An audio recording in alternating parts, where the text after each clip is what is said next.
Bom dia a todos, bom dia a todas. Bom dia para você que nos assiste pela TV UFMA no Maranhão e na Pop TV em Sobradinho e Porto Alegre. Sejam todos muito bem-vindos e bem-vindas a mais um ICL Mercado Investimentos. Hoje, terça-feira, dia aí de competir com o jogo da discórdia que está acontecendo aí para decidir, né, um pouco antes da corrida eleitoral de São Paulo, mas estamos aqui com o nosso programa. A gente vai falar do IGP-10, vamos falar também aí dos principais assuntos que movimentaram a Ásia, que ainda está em parte fechada, mas a gente tem outros pontos para falar para vocês. As previsões do boletim macrofiscal foram revisadas e vamos trazer os principais pontos aí também da nossa abertura de mercado. Mas antes de tudo isso, vou dar bom dia para o André. André, bom dia, como você está? Bom dia, Débora. Bom dia a todos os nossos telespectadores.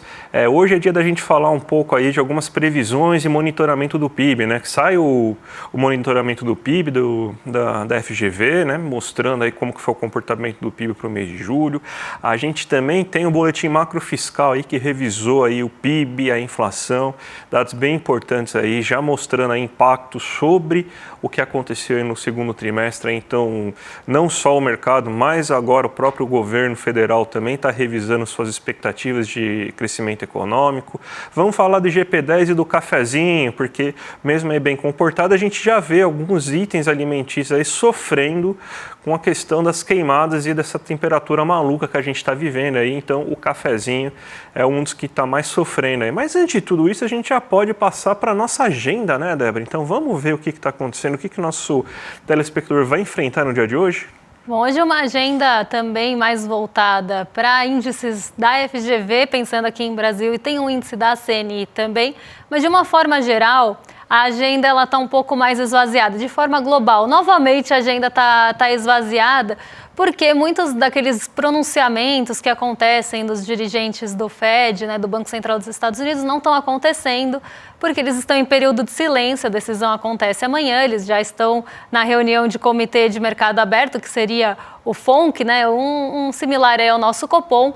Então não temos, né, aquele monte de pronunciamentos, mas vocês vão ver que aparecem aí, mas ele foi gravado antecipadamente, justamente por conta desse período. Então, na Alemanha, às 6 horas, saiu o índice de expectativas econômicas, que ainda mostra ali uma queda nas expectativas da Alemanha, mas uma queda menor do que vimos no mês passado e menor do que o esperado também. Então, uma melhora no índice das expectativas econômicas por lá, embora o sentimento ainda não esteja positivo. O dirigente do Banco Central, na verdade, a dirigente do Banco Central Europeu, a Elisabeth McCall, participa de um evento institucional, participou às 6 horas da manhã da Alemanha. E na FGV saiu o IGP-10, que a gente vai trazer aí para vocês os destaques do índice de inflação medido pela instituição.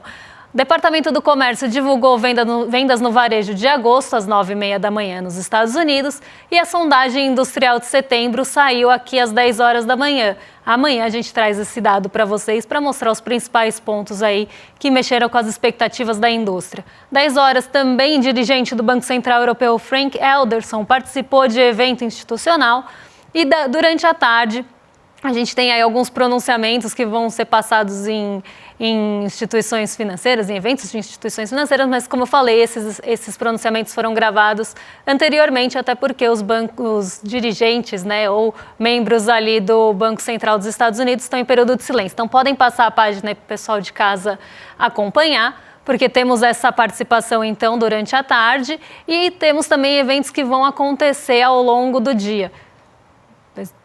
Pessoal, passa aí a imagem para o pessoal acompanhar a agenda agora, sim. Produção industrial 10h15 nos Estados Unidos também divulgado hoje. E como eu falei, às 11 horas vai ter essa participação gravada aí do presidente do Fed de Dallas.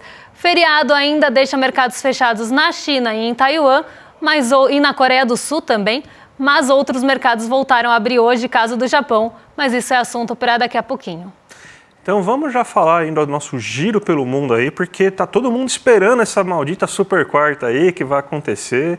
E enquanto você não tem a super quarta, todo mundo aqui bem receoso, bem ansioso aí, mercados bem assim, com pouca liquidez mesmo assim, pessoal, todo mundo assim na cautela, né? Você tem aqui a notícia que a gente sugere para vocês todo dia aqui, para vocês saberem o que já aconteceu, o que vai acontecer.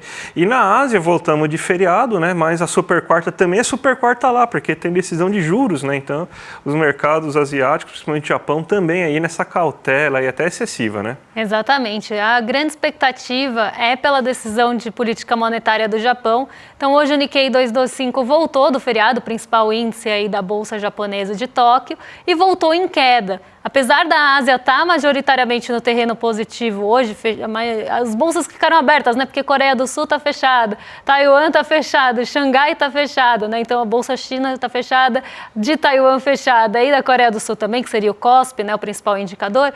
A gente tem basicamente ali entre as principais bolsas asiáticas o Hang Seng e o Nikkei 225 hoje em operação. E o Nikkei 225 caiu 1,03%, justamente nessa expectativa pela taxa de juros do Japão que é decidida nessa semana. Então, na quarta-feira, a gente tem decisão aqui no Brasil e nos Estados Unidos, e a partir de quinta, a gente tem decisão no Reino Unido, na sexta-feira tem decisão no Japão, tem decisão na China também na sexta-feira. Então, uma semana bem marcada pelas decisões de política monetária de vários países. E o Nikkei 225 está com uma ansiedade não só pela super quarta nos Estados Unidos, mas por essa decisão do Japão, que ainda tem ali uma certa incerteza, apesar da expectativa majoritária ser realmente de manutenção dos juros, ainda existe uma incerteza se vai ter alguma sinalização ou uma própria alta da taxa de juros de referência japonesa nessa própria semana. Então, essa ansiedade tanto por uma sinalização ou pela própria decisão fez com que o Nikkei 225 abrisse, né, o dia aí em queda. Então, desde da abertura, porque a gente não teve expediente ontem por conta do feriado, ele volta do feriado com uma queda acumulada, já com esse sentimento de cautela mais proeminente aí e acumulado. Então, o Nikkei 225 liderou as quedas na Ásia e acabou indo, inclusive, na contramão do Hang Seng. Mas em um movimento muito puxado justamente por essas expectativas pelos juros que vão permear a semana toda em vários países.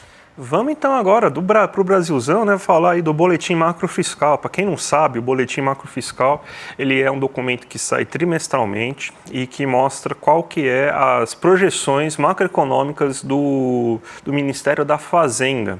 E você teve uma bela de uma correção agora nesse último boletim que foi divulgado sexta-feira passada, né? Então a gente demorou um pouquinho, mas vamos trazer para você para fazer essa análise, que você teve um aumento agora de que agora é esperado um crescimento de 3,2% para o PIB em 2024.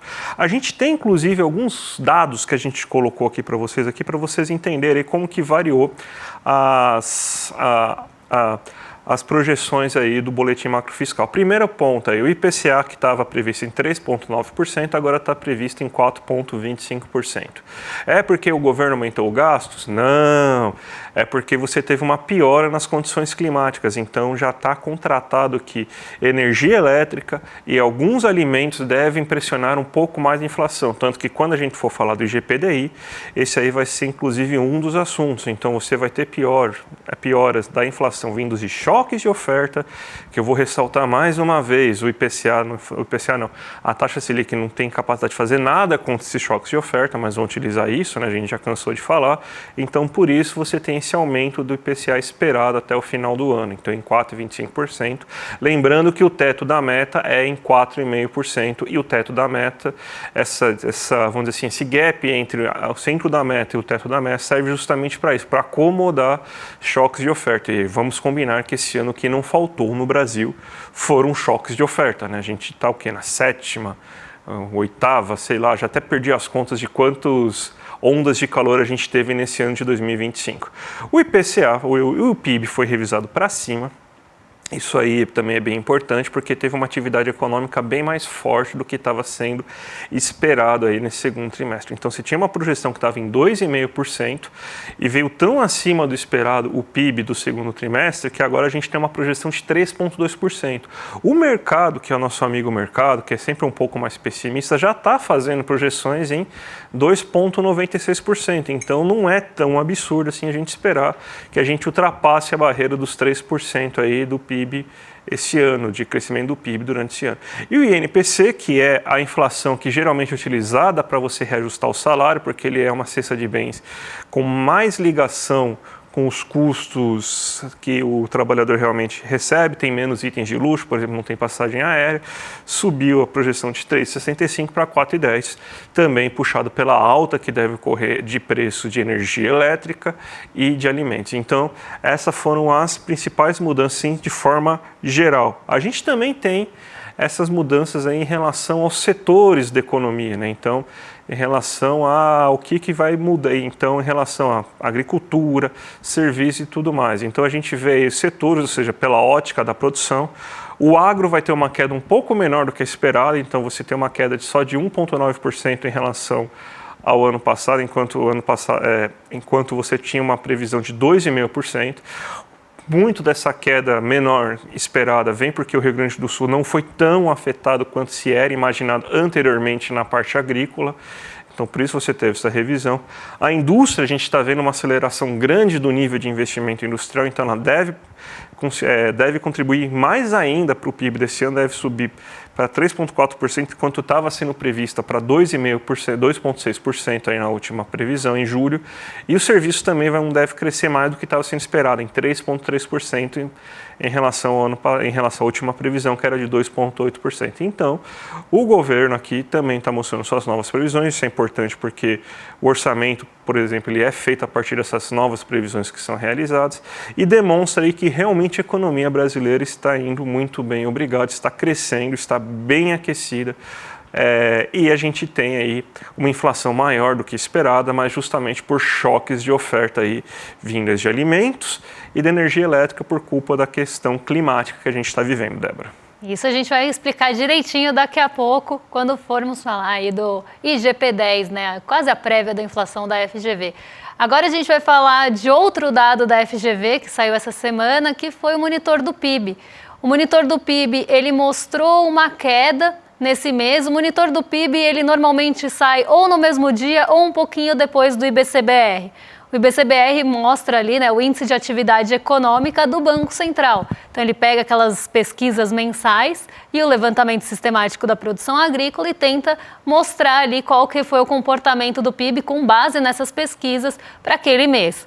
O monitor do PIB é uma medição semelhante, também um termômetro de atividade econômica, só que é uma medição da FGV, do IBRE da FGV. Então aqui, com alguma metodologia diferente do IBC-BR. Normalmente eles saem pouco tempo depois um do outro. Normalmente sai o IBC-BR primeiro e depois a gente tem o monitor do PIB. O monitor do PIB mostrou uma pequena retração nesse mês de julho.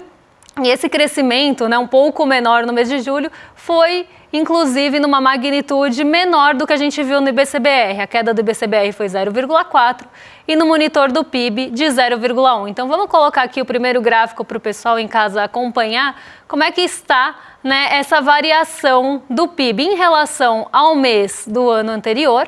Então aqui a gente estaria vendo julho contra julho de 2023 e contra o mês imediatamente anterior, que seria julho em relação a junho.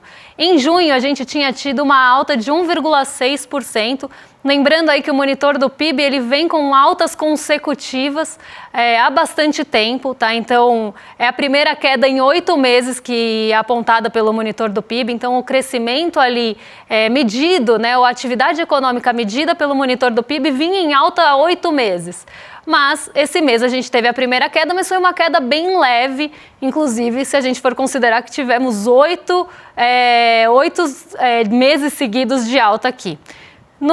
Contra o mês anterior, então aqui pensando, né, em relação a junho, a queda foi de 0,1, mas se a gente pega o valor de julho contra julho de 2023, a gente tem uma alta de 5,4, algo que a gente não via há bastante tempo. O último pico que a gente teve em relação ao mês do ano anterior foi em abril de 2024. Depois a gente ainda teve uma ascensão, porque no mês passado a gente ainda tinha uma atividade econômica maior em 3,4% e agora 5,4%.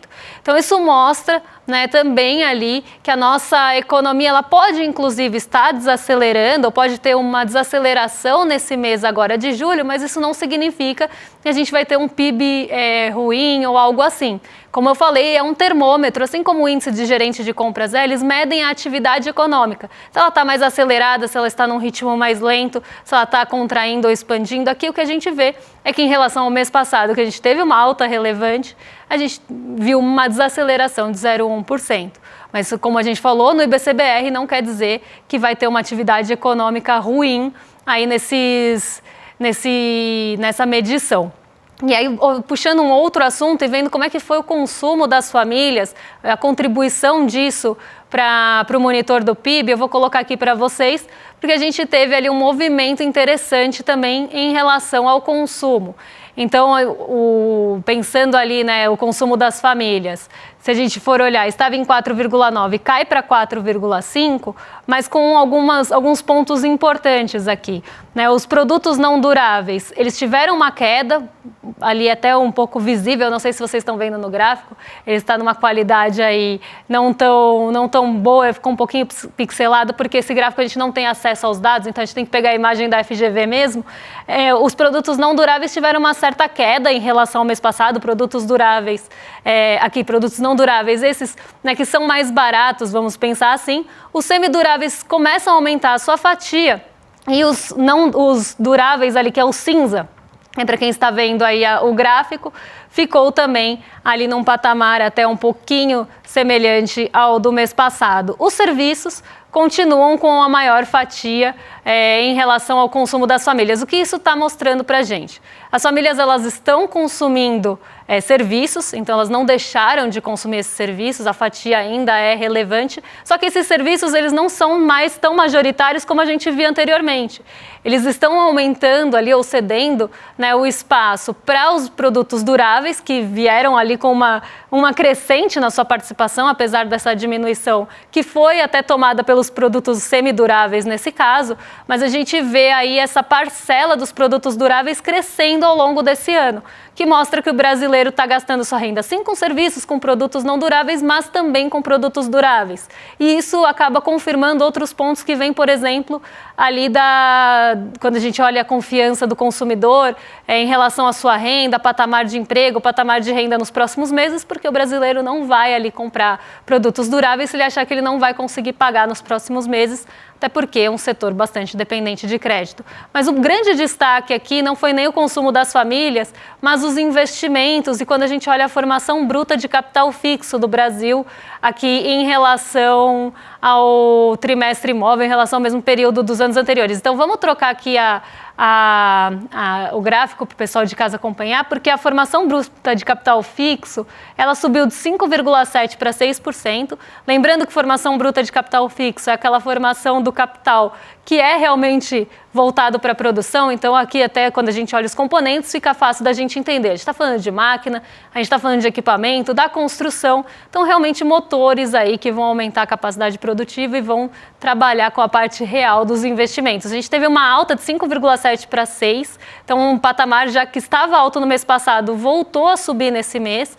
Lembrando que a gente tinha uma formação bruta de capital fixo bastante prejudicada, né? Tem patamares negativos por muito tempo, e as máquinas e equipamentos como um componente negativo aí do monitor do PIB, mas isso mudou a partir do começo desse ano. Então a gente vê as máquinas e equipamentos como um grande destaque desse mês junto à construção.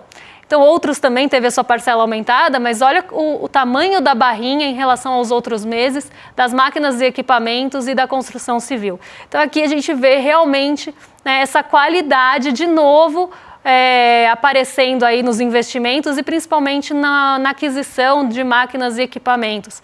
Então, isso é um ponto bem importante até para a gente pensar como é que estão as expectativas para o futuro, porque ninguém vai também investir em máquinas, equipamentos, aumento de capacidade produtiva se achar que não vai ter demanda no futuro. Então, a gente vê também isso bastante alinhado com aquelas perspectivas que a gente tem para o futuro. Mas vamos falar de GP10.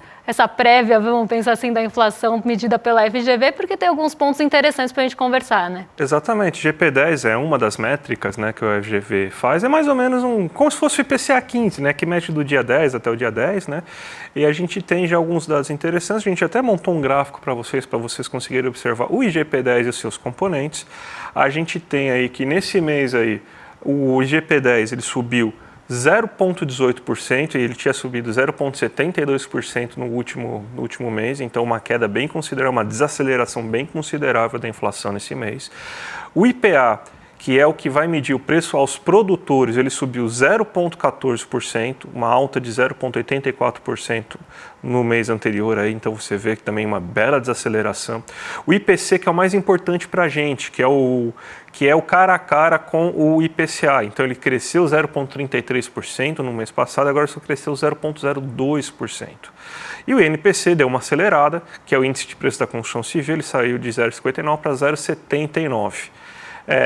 Se a gente pegar o acumulado, o IGP-10 ele dá uma certa desacelerada, ele sai de 4,26 para 4,25. O IPA desacelerou bastante, ele sai de 4,21 para 4,12. O IPC-10 ele ficou na mesma. E o INPC ele deu uma boa acelerada, aí saindo de 4,64 para 5,28. Mas o que é importante a gente entender aí desse IPC-10 e tudo mais, né? Primeira coisa, o que aconteceu é que você tem, então, uma alta de alguns certos produtos de construção civil, porque o dólar está mais caro, a gente teve um aumento de preço de minério de ferro também, de cimento e tudo mais, então isso impactou no INCC. Então, se você está fazendo uma obra, uma construção, você deve estar sentindo aí que está mais pesado comprar esses itens. Agora, no IPC, que é o mais importante aí para a gente ver, porque a gente faz inclusive uma medição, uma comparação com o IPCA. A gente vê que os alimentos continuam deflacionando. Um dos principais medos que a gente está tendo nesse mês de setembro é que as altas temperaturas elas podem afetar a produção de itens que a gente cultiva nos grandes cinturões verdes das cidades, né? Os hortifrutigranjeiros, cebola, batata, tomate, hortaliças e tudo mais, tem um preço mais elevado, mas a gente não observou isso no IPC nesse mês ainda. Inclusive, continua desacelerando, pelo menos nesses 10 primeiros dias. E nos 10 primeiros dias a gente já teve bastante impacto climático. Vamos ver se isso persiste, porque isso aí tem que estar no radar assim muito fortemente aí para a gente conseguir medir a inflação. Os alimentos que subiram, a gente tem dois alimentos aí que tiveram uma alta no preço. Novamente, a nossa querida banana teve alta aí no mês de agosto, então você tem aí que os locais onde a produção de banana é feita, você teve bastante impacto de queimada, de seca e tudo mais. E o café está sendo uma preocupação global, inclusive. Quando a gente mostrou nas últimas semanas aquele gráfico mostrando aí o caminho da seca e tudo mais, a gente consegue ver bem facilmente que passa bem pela região que fica no norte de São Paulo e no sul de Minas. E também um pouco no norte do Paraná. Essa é a região principal produtora de café, não só do Brasil, como do mundo. É a Colômbia e o Vietnã, basicamente, que fazem o café que o mundo inteiro consome. Então, você teve queimada nessas áreas, então isso afetou muito a produção de café, mas muito mesmo. Então, você vai ter um impacto e o preço do café subiu bastante. Então, gente, o impacto que a gente está tendo aí do IGP-10 é que o cafezinho com certeza ficou mais caro. Isso aí é tudo fruto de uma alta, uma piora das condições climáticas aí. Então, a tendência é que o cafezinho que a gente toma todo santo dia cada vez fique mais caro, Débora.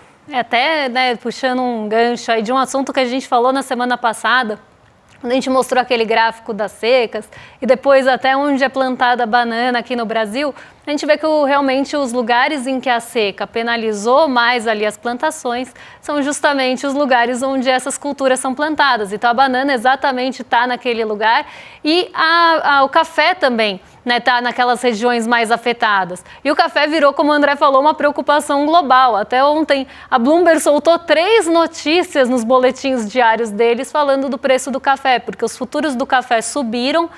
Só ontem foram 2% aí, foi 2% 2% de alta, mas durante o ano de 2024 a gente já vê uma alta de 40% no preço futuro do café. E muito disso, é claro que tem outras regiões globais que plantam café, mas muito dessa preocupação vem justamente da preocupação com a seca do Brasil e com as queimadas aqui no Brasil, que vão diminuir aí a produção para 2024-25, né, que eles pegam essa safra para olhar.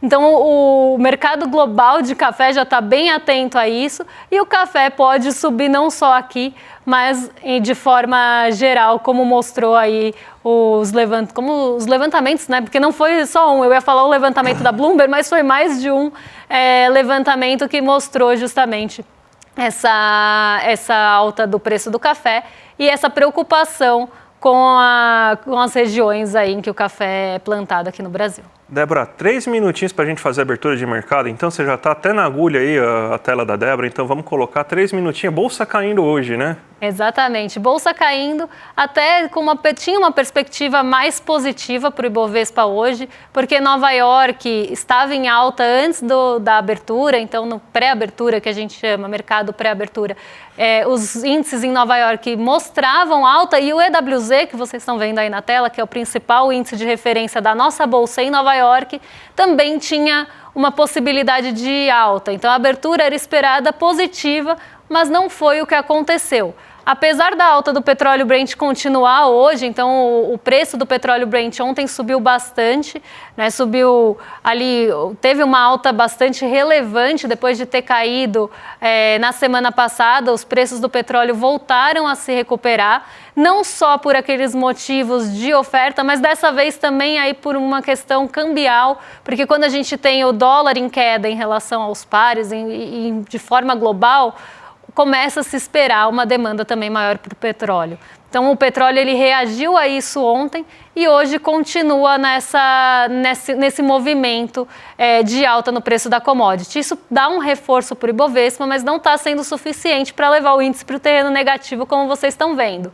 O Ibovespa está caindo 0,32%, aqui muito já com o radar voltado para o Copom amanhã. Então a principal explicação é: o mercado está olhando ou preocupado se vai ter ou não alta de juros aqui no Brasil. O DI Futuro também mostra isso para a gente, porque voltamos aí para o patamar de 12% do DI Futuro 32. O que é DI Futuro 32? A expectativa dos juros futuros para 2032. Então, quanto eu imagino que vai estar os juros lá em janeiro de 2032? Bastante distante da gente, né? Mas temos a curva toda com vários vencimentos. Em 2032, a gente espera, ou o mercado financeiro espera que esteja em 12%, depois de uma alta de 0,25%. A gente volta para esse patamar dos 12% que a gente não via há algum tempo. Então, esse patamar foi retomado, mostrando que sim, há uma pressão para que o Copom suba juros amanhã em todos os vencimentos da curva de juros. E as treasuries de 10 anos, né, que acabam sendo aí um balizador do apetite pelo risco, também sobem. Na abertura ou no pré-abertura, as treasuries caíam pelo terceiro dia seguido. O que é treasury? Né? São os títulos de dívida dos Estados Unidos, ou o rendimento dos títulos de dívida dos Estados Unidos. Hoje eles voltam a subir depois de 3 dias de queda, também nessa expectativa de se o Fed corta, né, o Banco Central dos Estados Unidos, corta 0,25 ou corta meio ponto percentual na taxa de juros por lá. Isso não está definido e está longe de estar definido. Então, muito disso vem dessa incerteza. As treasuries foram puxadas para cima, DI Futuro foi puxado para cima não só por isso, mas também por essa pressão brasileira para a subida de juros, e isso também acaba diminuindo o apetite pelo risco nos mercados emergentes. Então, por mais que a gente tenha um movimento aí, ou esperava um movimento de alta nos mercados emergentes e queda no dólar frente a moedas de países emergentes, que ainda está acontecendo, mas numa magnitude muito menor, agora muito perto da estabilidade, a gente vê, né, o Ibovespa indo para outra direção, apesar aí do dólar ainda estar refletindo muito aí desse sentimento de cautela e de espera, eu diria mais de compasso de espera pela definição dos juros aqui e nos Estados Unidos amanhã. Débora, vamos chamar a nossa audiência para a grande live que a gente vai ter na quinta-feira aí, o lançamento aí do nosso documentário Bets, Apostas Online, o Jogo Sujo. Faltam 2 dias aí para essa estreia e o primeiro capítulo a gente vai mostrar aí de graça para vocês numa live que vai acontecer aí no dia 19/9, na quinta-feira, a partir das 8 horas da noite. Então já se inscreve aqui pelo link clmercado.com.br para ativar o sininho, porque, gente, todo mundo sabe aí como que é a questão das bets, que tá todo mundo preocupado com isso, tem parente viciado, tem amigo viciado, tem gente que está perdendo muita coisa no jogo e muito dinheiro rolando, muita influencer rolando, time de futebol, todo mundo aí dependente e com dinheiro de bet aí, e obviamente quem está sendo pago aí não vai querer falar mal das bets. A gente, como a gente não tem nenhum patrocínio, a gente é pago por vocês, a nossa estrutura, a gente só tem deveres com vocês de mostrar a verdade, então é para vocês que a gente está montando isso, para mostrar todo o perigo que são essas bets. E vamos então agora entregar para os nossos vizinhos aqui do rolê, Débora? Vamos, porque os rolezeiros do chat já estão ansiosos, então agora vocês ficam com o William Deluc e o Guga Noblar. Um excelente dia para vocês, um beijão e até amanhã. Até amanhã, gente. Tchau, tchau. Gente, faltam só 2 dias para o nosso documentário Bets, o jogo sujo que ninguém comenta. Um documentário que vai abalar as estruturas desse mercado, que virou uma doença nacional destruindo milhões de vidas. Se você ainda não se inscreveu, clica no link aqui embaixo e se inscreva gratuitamente. E se já se inscreveu, fica atento no seu e-mail, porque é lá que vão chegar as informações para você assistir o documentário. Um abraço e até daqui a pouco.